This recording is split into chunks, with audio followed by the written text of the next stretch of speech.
ఒక్కొక్కరికి 5 కిలోల చొప్పున కుటుంబ సభ్యులందరికీ రేషన్ బియ్యం పంపిణీ చేస్తామని సీఎం చంద్రబాబు ప్రకటించారు.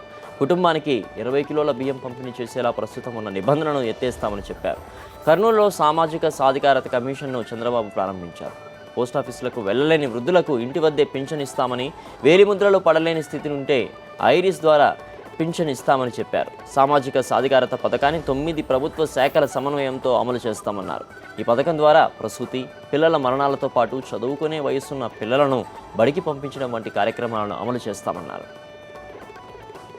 ప్రతి ఒక్కరికి 5 కేజీల చొప్పున ఎంతమంది ఉంటే అంతమందికి ఏప్రిల్ నుంచి బియ్యం ఇచ్చే కార్యక్రమం కూడా ప్రభుత్వం చేస్తామని చెప్పి కూడా నేను మీకు తెలియజేస్తున్నాను. దీనివల్ల మీకు కొంత కష్టాలు తీరుతాయి. నిత్యావసర వస్తువుల ధరలు నియంత్రణ చేస్తాం, కట్టడి చేస్తాం. పుట్టిన పిల్లలెవరు కూడా తగిన జాగ్రత్తలు తీసుకుంటే చిన్నప్పుడు చనిపోయే సమస్య లేదు. వాళ్ళలో తెలివితేటలు పెంచగలిగితే పౌష్టికాహార లోపం వచ్చే సమస్య లేదు. వీళ్ళందరినీ కానీ బాగా ఉపయోగించుకుంటే దినానికి ఒక 5-6 గంటలు పనిచేస్తే ఈ రాష్ట్రంలో పేదరికం అనే మాటే ఉండదు.